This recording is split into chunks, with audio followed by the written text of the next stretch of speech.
Alors, entre 8h36. C'est l'heure de la revue de presse avec Natacha Polony. Bonjour Natacha. Bonjour Thomas, bonjour Julie et bonjour à tous. Ce matin, une de vos journaux. C'est une impression de délitement. Le Parisien tire le bilan, emploie le pari perdu de Hollande. Dans l'opinion, c'est le logement, les politiques à la rue. Mais les bleus de la police sont partout. Le Monde, le gouvernement ne parvient pas à calmer la colère des policiers. Et il y a une chose qui inquiète Libération, colère policière, le FN en embuscade.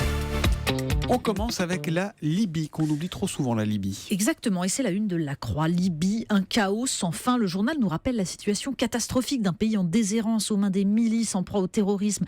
Le système de santé est en ruine. Le tarif du pain a été multiplié par 5 en un an. 2,4 millions de personnes, plus du tiers de la population, ont besoin d'une assistance humanitaire. 300 000 réfugiés victimes du trafic de migrants subissent actes de torture, violences sexuelles, exploitation. Le pays est au bord de la partition.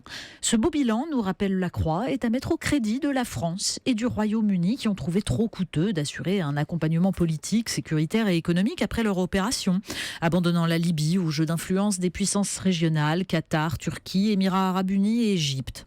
À l'époque, PS et UMP s'étaient donné la main pour applaudir l'intervention. On parle beaucoup de la police et du malaise dans la police ce matin encore. Et oui, et c'est aussi dans La Croix qu'on trouve cet éditorial de Guillaume Goubert qui nous rappelle que la violence ne touche pas seulement les policiers, mais à peu près toutes les professions qui sont au service du bien public. La réponse à ces comportements inadmissibles, écrit-il, est certainement d'abord celle d'une plus grande sévérité. Pas seulement de la part de la police et de la justice. Nous avons tous à réagir face aux comportements d'incivilité que nous rencontrons. Notre responsabilité de citoyen est engagée. Oui, encore faudrait-il en finir avec l'idée qu'il ne faut pas juger, que chacun fait ce qu'il veut. Guillaume Goubert parle d'apprentissage exigeant du savoir-vivre. Encore faudrait-il ne plus considérer l'exigence comme une violence infligée aux enfants. Cela demandera beaucoup de persévérance, dit-il. En fait, une révolution dans les mentalités. Mourir pour des idées, d'accord, mais de Morland chantait Brassens à l'époque. Exactement, et c'est d'ailleurs cité dans l'article dont je vous parle, celui du Figaro. C'est Luc Ferry qui veut répondre à ceux qui analysent la montée de l'individualisme en Occident. Alors il s'interroge, pourquoi sommes-nous prêts à donner notre vie ? Nous ne sommes plus capables de mourir pour des idées, dit-il, mais nous sommes prêts à mourir pour des êtres de chair et de sang, ce qui est bien mieux. Luc Ferry célèbre la fin des idéologies mortifères et vante la sacralisation de l'humain. Sauf que le philosophe ne répond jamais à la question cruciale. Pour quels humains sommes-nous prêts à mourir ? Nos proches, ceux que nous aimons ?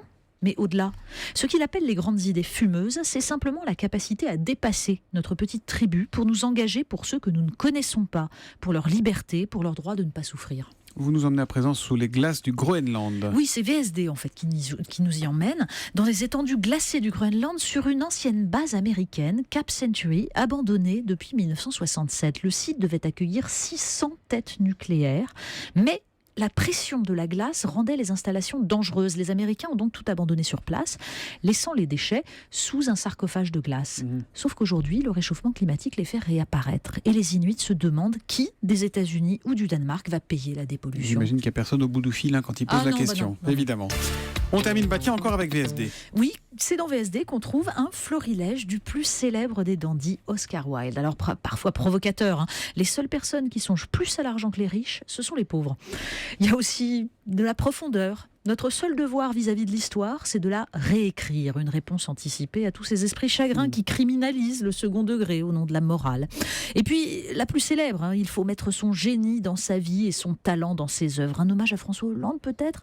Non, on lui réservera plutôt celle-ci.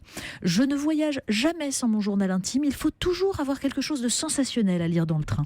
En fait, c'est pour ça le livre. Il s'ennuie pendant ses déplacements. Et sinon, c'est la meilleure façon de résister à la tentation, c'est d'y céder ? Exactement. Et surtout, la seule façon de se faire pardonner d'être parfois un peu trop bien habillé, c'est d'être toujours beaucoup trop cultivé.